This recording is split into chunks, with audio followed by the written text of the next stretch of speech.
Salut à tous, c'est Pogna chez nous, bienvenue sur cette vidéo qui continue notre cheminement sur la méthode Silva avec Damli Pasco. Salut Lee. Salut Punk.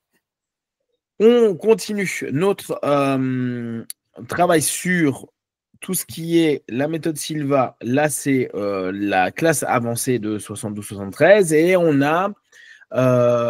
arrive à la première partie du vendredi. Et ce que je disais à Ali là, juste avant de démarrer, je veux tester un peu une nouvelle façon d'appréhender les choses.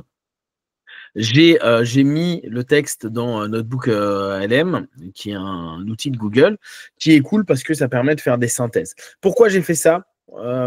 J'ai commencé à faire comme d'habitude, puis il y a des moments, je trouvais que José partait sur des mix entre spiritualité et science, qui était un peu bizarre à partager.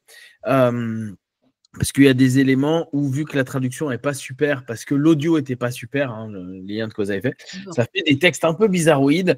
Donc, je me suis dit, tiens, vaut mieux à ce moment-là essayer d'avoir une orientation plus précise. Donc, on va lire un petit peu le résumé que propose Notebook. Et après, de toute façon, j'ai surligné un paquet d'éléments sur lesquels j'ai envie qu'on revienne avec lui.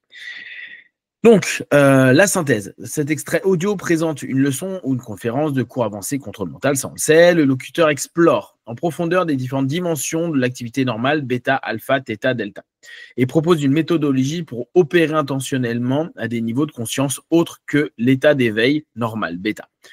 Donc, ce qui est cool, c'est qu'il synthétise l'ensemble de ce qu'il a dit à ce moment-là. L'objectif principal est être d'atteindre une perspective mentale supérieure ou une position neutre de l'esprit. Ça, j'ai trouvé que c'était intéressant. Alors, on va revenir dessus. Je vais vous lire des parties de texte. Mais j'ai trouvé que c'était intéressant. Tu te souviens de cette notion de position neutre de l'esprit? Ça te parle, Lee? Position neutre de l'esprit. Ouais, alors attends, je te le reprends dans le texte. Donc, quoique tout le monde cherche, semble se trouver dans ces dimensions, entre bêta et delta, les dimensions intermédiaires. Et ce qui se trouve entre les deux, c'est alpha et theta. Maintenant, nous constatons qu'en hypnose, si vous programmez une condition altérée en alpha, alors nous corrigeons quelque chose de psychologique qui semble que les effets de la réponse peuvent se manifester en bêta. Si nous voulons modifier un type de réaction physiologique, alors nous programmons en θ. Ensuite, on va... mince, attends, je suis pas sur le bon, excuse-moi. C'était un des premiers que j'ai pris. Hop. Où est-ce que je l'ai mis neutre? Ok, alors j'ai essayé de retourner au premier note que j'ai vu. Donc, il faut savoir ce que c'est. J'ai dit de trouver une position neutre de l'esprit, une perspective mentale neutre par laquelle nous n'interférons pas et permettons au système de revenir à un rythme approprié. Et nous entendons par là tous les systèmes, pas seulement les organes. Corriger un organe ne corrige pas le système qui est sous stress. Nous disons donc que nous pouvons seulement entrer dans un état mental particulier par laquelle nous trouvons une position neutre de l'esprit afin que le système fasse ce qu'il est censé faire, ce que les organes ont été créés pour faire. Le créateur n'a pas fait d'erreur. Je veux dire, la science médicale ne guérit pas, le corps guérit. Bon, là, on revient sur sa logique. La science médicale aide le corps à se guérir lui-même.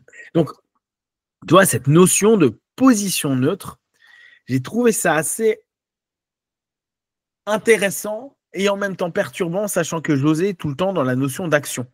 Or, la position neutre qui amène un état psycho-émotionnel, on va dire même psychosomatique, qui devrait amener une espèce de régulation automatique du système, je trouve que ça nous amène un petit peu à la méditation non dynamique à ce moment-là. Tu vois, on est plus dans une notion, je me mets à niveau et je laisse les choses faire, un petit peu, tu sais, parfois, comme on peut retrouver en hypnose, où tu as un peu l'impression, on voit ça par exemple dans le protocole Simpson ou parfois dans Ultra Height, etc. Alors pour ceux qui ne connaissent pas, c'est des techniques hypnotiques, où parfois on dit, bon, le supraconscient, le tout, l'univers, la vie, ce que vous voulez, va vous réparer. Hein, globalement, allez vous connecter avec, et puis après, il fait le boulot. J'ai trouvé ça assez étonnant, surtout qu'après, il n'en a pas beaucoup reparlé de cette position neutre de façon générale. Alors, il faut bien voir, on est en 72, hein, donc ça a évolué, il a structuré. D'ailleurs, ça se voit complètement par rapport à ce qu'il propose après. Mais est-ce que toi, de ton côté, déjà, est-ce que ça te choque ou ça ne te choque pas? Alors, choquer, c'est un grand mot, hein, mais est-ce que ça éveille quelque chose? Et est-ce que tu l'as entendu ou est-ce que tu as souvenir de cette notion de neutralité? En fait, c'est pas quelque chose que j'ai déjà rencontré. L'idée de positionner l'esprit dans une position neutre, c'est vrai que j'ai pas entendu parler, mais ça ne me choque pas parce que pour moi, je comprends que, en fait, déjà, il parlait du fait que nous avons plein de croyances limitantes, on a dû annuler, on a beaucoup de stress et toutes ces choses, en fait, créent un problème de santé. Et peut-être ce qu'il voulait dire là, c'était que c'était uniquement en alpha où on peut se libérer de toute cette programmation et stress qu'on a en bêta et enfin donner le corps la possibilité de se rétablir parce que normalement le mental est en train d'interférer. Mais je ne vois pas ça super conscient et tout simplement. Mais le corps a été structuré pour maintenir en bonne santé. Le problème, c'est que le mental, il interfère. Et le mental, il a toutes ses idées et ses stress et ses pensées limitantes qui, en fait, interfèrent avec ce que le corps, il sait bien faire. Je suis vois comme ça, je ne vois pas du tout qu'il arrête de dire qu'on est dynamique, mais il dit effectivement que il y a des niveaux où le corps, il sait que faire. Ça, c'est niveau θ. C'est pour ça qu'on programme pour une santé physique à θ et on programme pour une santé psychologique en alpha. C'est ça que tu disais justement dans la partie où tu ne voulais pas dire, mais tu veux dire, oui. Exactement. Bah, tu vois, je continue un petit peu. Mais moi, je suis d'accord hein, dans l'idée. C'est juste que c'est la première fois que dans tout ce qu'on a pu lire, étudier, j'entends parler de cette phase neutre. Moi, c'est un élément qui me va très bien. C'est un mot que je surexploite souvent, même parfois un peu trop. Ouais, c'est surexploité, c'est le cas de le dire. J'aime bien dire rentrer dans des états neutres parce que je pense que l'état neutre, déjà, ouvre un paquet d'options et ne nous engage pas émotionnellement, physiquement, psychiquement, mais laisse neutralité, cette possibilité de tous les possibles. Donc moi, j'aime bien le principe, mais je suis d'autant plus étonné que pour moi, la neutralité est justement dans une notion où un moment, on laisse tomber l'action. Tu vois, c'est un moment où, tu sais, c'est comme en voiture. Alors bon, toi, tu conduis une automatique, mais avec les mécaniques, tu te souviens, on passe tout le temps par le point neutre, en fait. Je pense beaucoup à la moto, on repasse tout le temps par les points neutres.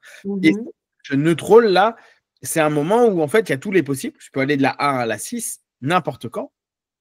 Mais, tu vois, c'est absolument pas dynamique. C'est pas ce qui va faire avancer, c'est pas ce qui va faire reculer. C'est neutre.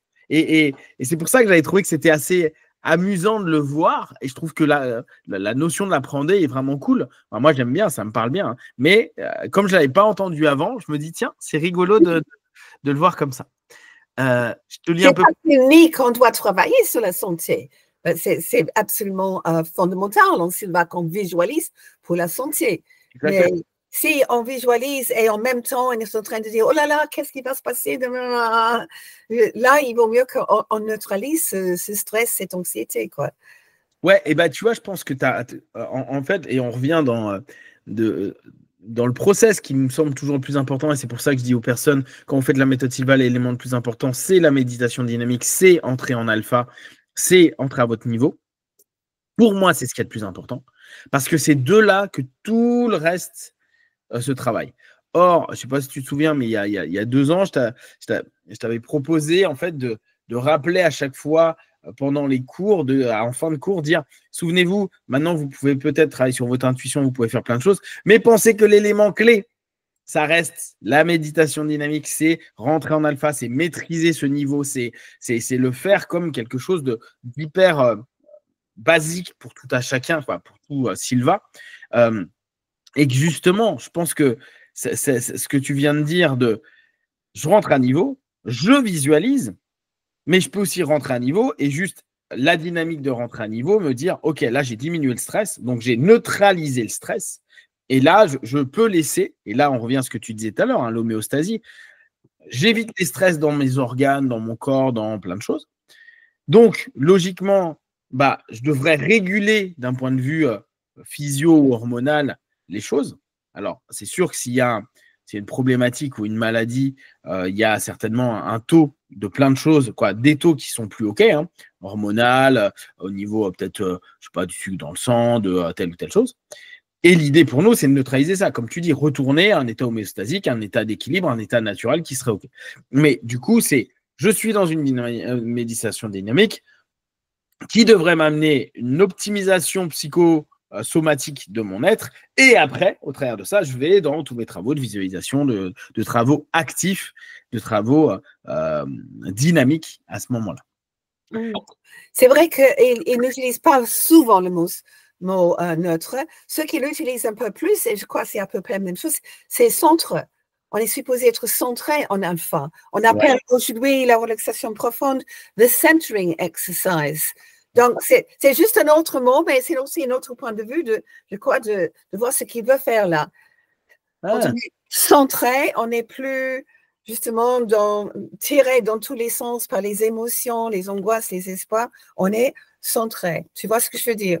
Complètement, mais c'est génial en fait la dynamique, la différence sémantique que tu prends. Parce que c'est vrai que moi, je ne mets pas forcément centré dans neutre, mais ça peut très bien être neutre. Mais ouais, j'aime bien, oui, d'accord. Ouais. Pour moi, c'est un peu plus bizarrement centré, mais plus mobile, plus en mouvement que neutre. Exact. Parce que dans certaines situations, neutre peut impliquer on ne fait rien. On est totalement passif, blablabla. Et je crois qu'il n'a jamais vraiment voulu dire ça. Ouais.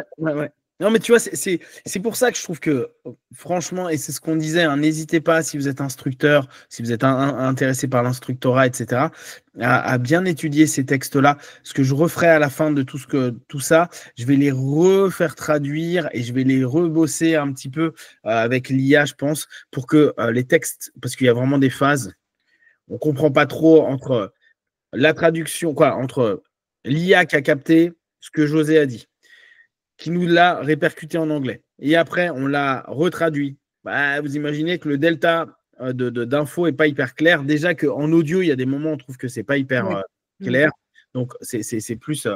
c'est quelque chose dont je vous ferai quelque chose de plus carré pour que vous puissiez avoir vraiment quelque chose à étudier. Je pense sincèrement que ça peut être un vrai plus et une ouverture sur la discipline, sachant que c'était vraiment des prémices à un moment donné et qu'après, ce n'est plus des sémantiques qu'il va utiliser, mais on comprend sa manière de la dynamique intellectuelle qu'il a mis au travers de tout ça. Je continue un petit peu plus bas sur le texte, je ne l'avais pas surligné, mais ça continue un peu avec la neutralité. Le corps a toujours su se guérir lui-même si nous n'interférons pas. Bon. Alors, oui et non, parce qu'il y a des moments, malheureusement, notre petit corps, il a des virus et tout, il n'arrive pas à les virer, et c'est là où il nous faut des médocs, etc., etc. Mais effectivement, on va dire, sur la majeure partie des problématiques qu'on a au quotidien, on a un corps qui est absolument génial. Le corps est génial, hein, il est plein de joie et de gratitude avec, parce que c'est quand même top. Il arrive à trouver des réponses. Alors parfois, c'est un peu long. Lee peut vous le dire avec post-voyage dans l'avion, mais il trouve des solutions. Ça fatigue un peu, il faut dormir beaucoup, il faut boire beaucoup d'eau ou de thé, parce que on est British ou pas British, mais c'est quelque chose où en fait on l'accompagne dans ce cheminement. D'ailleurs, tu sais qu'il y a des systèmes que j'avais bien aimés. Il y a un système il y a des années qui s'appelle Setai, c'était un système japonais qui ne s'est pas beaucoup développé, et en fait, Setai, Seitai, tréma. Et d'ailleurs, c'est amusant, j'ai rencontré il y a quelques années un praticien de ça, mais à l'époque, il n'y avait que au Japon. Et la notion de Setai, c'était de dire exactement la même chose que dit José là. Le corps sait, pour la majeure partie des choses, on est… bien sûr, quand il y a des pathologies lourdes, on n'est pas en train de dire du tout que ton corps va forcément y arriver, sans aide médicale ou etc. Mais là, on parle sur les pathologies du quotidien. Et en fait, ils accompagnaient, ils disaient, l'idée est de rendre ton corps très sensible au pathos. C'est intéressant ce qu'ils disaient, pour avoir des réponses qui sont rapides. En gros, ils partaient d'un présupposé. Je ne suis pas sûr que scientifiquement ce soit juste, mais j'aime bien la croyance derrière. Il faudrait qu'on vérifie d'ailleurs. Il disait en gros, il prenait toujours le même exemple. Il prenait l'exemple de la nourriture. Et c'était là-dessus, moi, que je l'avais découvert. Moi, je l'avais découvert via l'aïkido, mais en fait, la manière dont il expliquait, il disait, voilà, la plupart d'entre nous, si on mange un aliment qui n'est pas bon, d'accord, on va dire un aliment qui est nocif pour notre corps, on le mange, on le digère, quoi, on le mange, il y a tout ce qui se passe en nous, ça se digère, puis d'un coup, il y a le corps qui dit, ouais, c'est pas bon, et puis au milieu de la nuit, on a des hauts le cœur, on a envie de vomir, on n'est pas bien, on va aux toilettes. Okay, ça, c'est ce qui nous arrive la plupart du temps. Et il part du postulat de dire, bah ça, c'est la notion où tu n'es pas en écoute avec ton corps. Tu ne sais pas, tu ne comprends pas, tu n'es pas ajusté, tu n'es pas au centre, tu n'es pas, tu vois, t'es pas centré.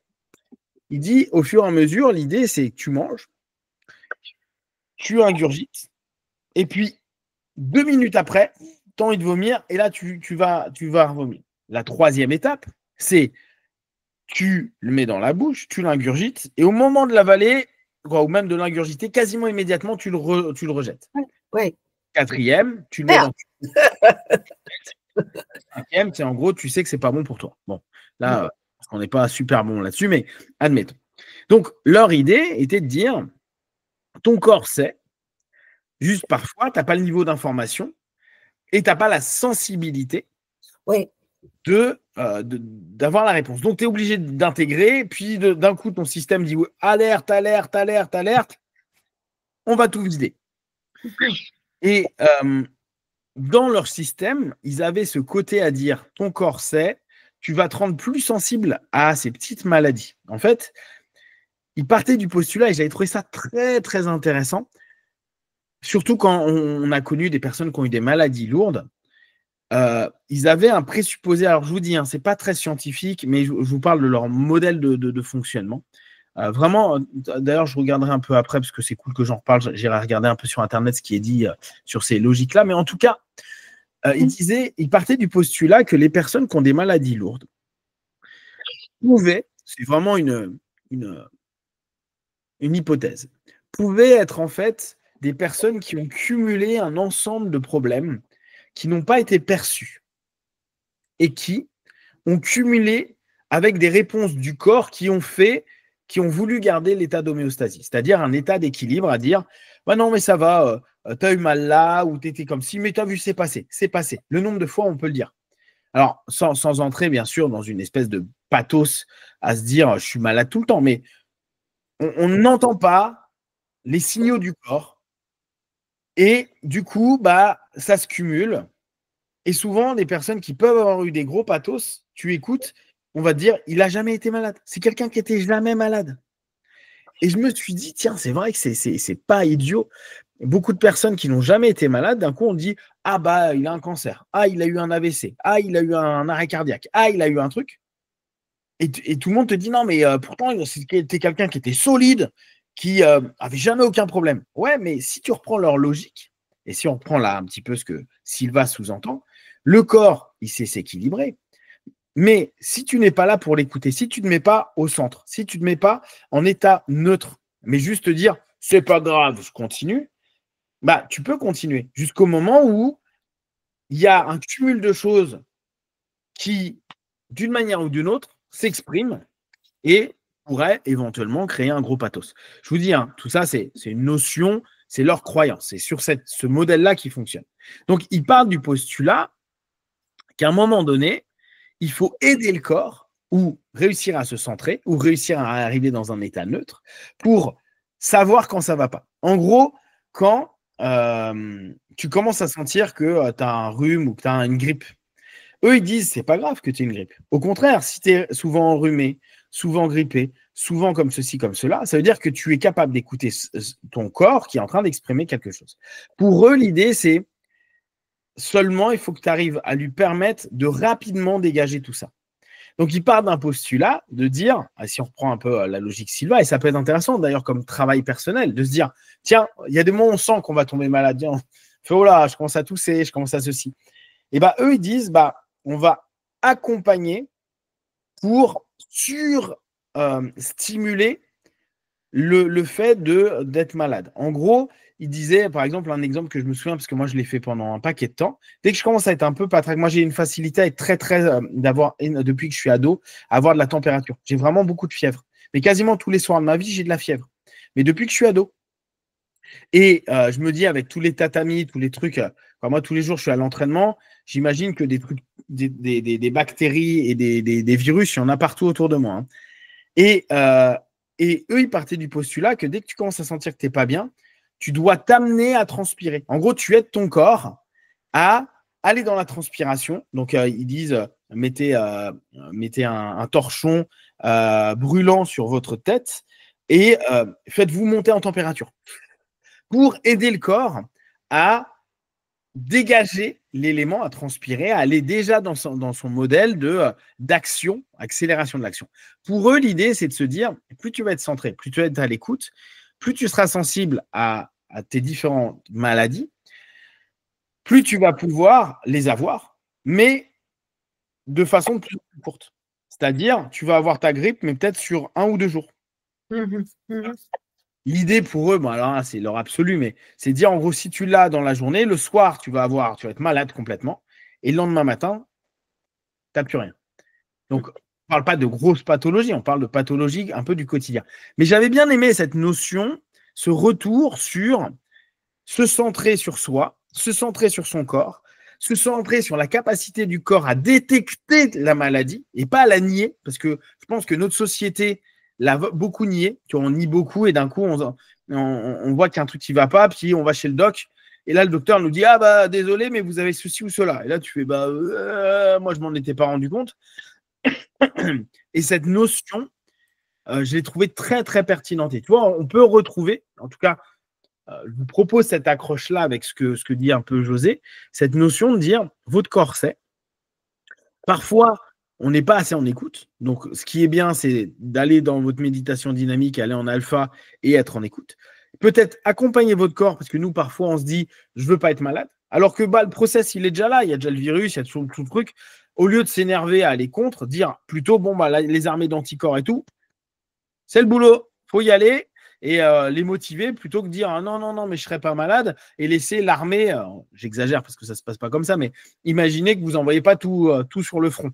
Alors que l'idée serait d'amener tout sur le front le plus rapidement possible pour éliminer le plus rapidement possible et être de plus en plus sensible à savoir là, je sens que ce n'est pas bon pour moi ou je sens que cet aliment n'est pas bon pour moi ou ceci, tiens, ça ne va pas me faire du bien. Comme ça, vous anticipez et vous pouvez être davantage dans un retour d'équilibre avec le corps et avec cette écoute dont parle José. Tu avais déjà entendu parler un peu de ça comme système ou pas du tout? En fait, ça me fait penser à un des premières guérisons que José a fait, c'était sur son propre frère, Juan. Ouais. Et Juan était un peu sceptique, mais il était malade. Et José lui a fait une guérison. Résultat, Juan est beaucoup plus malade pendant 24 heures. Il éjecte et tout ça. Et 24 heures après, complètement guéri. Et c'était quelque chose qu'il a eu depuis assez longtemps, mais mineur. Et ça m'a rappelé ça, justement, que si le corps essaie et tu gardes, il essaie, tu gardes. Si on donne permission au corps de dire, allez-y, fais de ton mieux, qui est souvent le pire, et évacuer, et là, c'est fini. Mais donc, je crois que c'est un peu ça qui a dû se passer. Oui. Ouais. Après, je sais pas. Hein, je sais que de toute façon, comme on le dit, hein, l'inconscient fait fonctionner notre corps sans même qu'on nous le demande. Mais vu qu'on sait qu'on peut avoir quelques influences psychosomatiques, que la psyché puisse agir sur le corps, puisse aider, puisse améliorer, apaiser, etc. Je me dis que cette notion, elle est intéressante. Après, est-elle prouvable, j'en sais rien, mais en tout cas, ça amène quelque chose qui peut être intéressant et justement vous dire, bon, bah, je me sens pas bien, j'accepte d'être pas bien et j'accepte complètement d'être pas bien. Et à la limite, je fais confiance à mon système immunitaire, je me pousse avec de l'autosuggestion à dire, hey, on y va, pour justement nettoyer, entre guillemets, ou en tout cas apaiser les choses le plus rapidement possible. Alors, c'est notre interférence qui pose le problème. c'est notre interférence mentale subconsciente qui cause ce qui est considéré comme le type de problème psychosomatique. Si nous pouvons apprendre à entrer dans cette position centrale et neutre de l'esprit, par laquelle nous n'interférons pas, nous laissons suffisamment de temps à tout le système pour revenir à une synchronisation appropriée. Pas seulement un organe, tous les organes, tout le système reviennent à un rythme approprié. Nous devons pratiquer cela un peu plus lorsque cela se produit. Nous sommes censés, nous devons cesser d'interférer. Nous permettons au corps de faire son travail. Et ce travail, c'est la santé. Et tu vois, il y a quand même cet élément où là, en tout cas, dans cette facette, lui, il est non interventionniste. C'est assez amusant. Hein. Alors que on pourrait se dire, il pourrait prendre le miroir. Tu fais le miroir, tu vois tout ton pathos, et tu vois.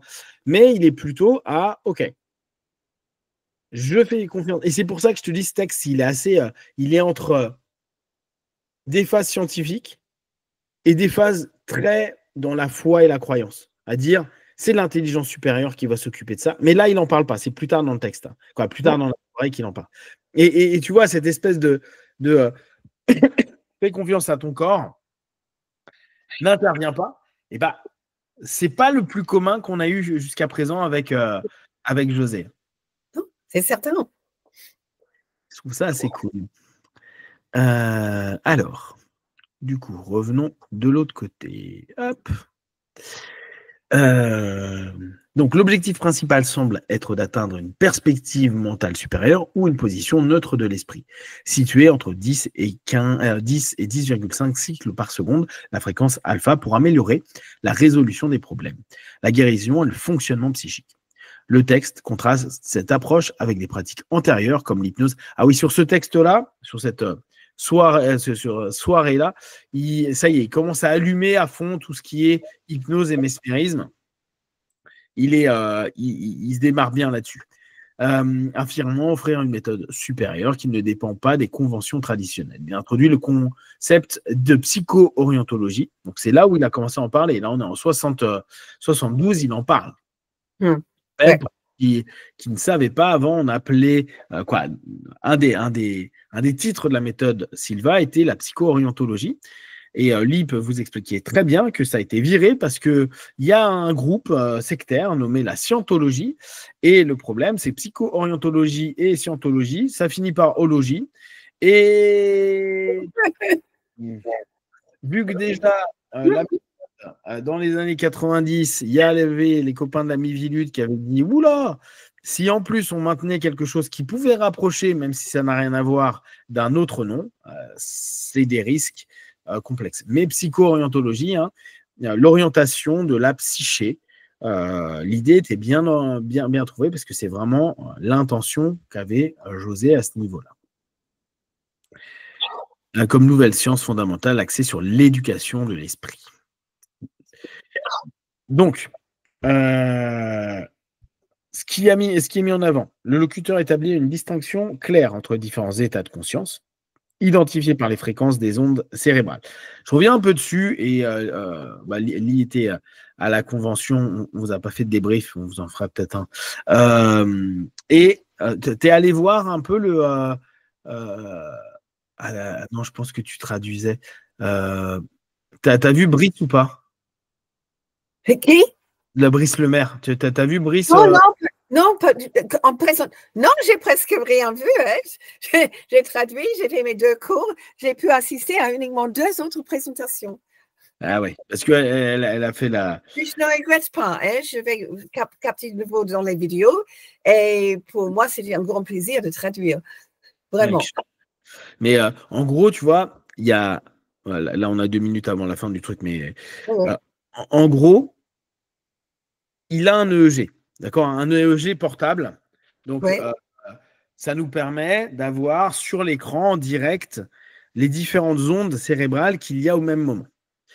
Brice a ça. Ouais. Bah, moi, je vais m'en acheter un aussi. Je vais aimé voir. Oui. Ouais, mais tu verras la presse.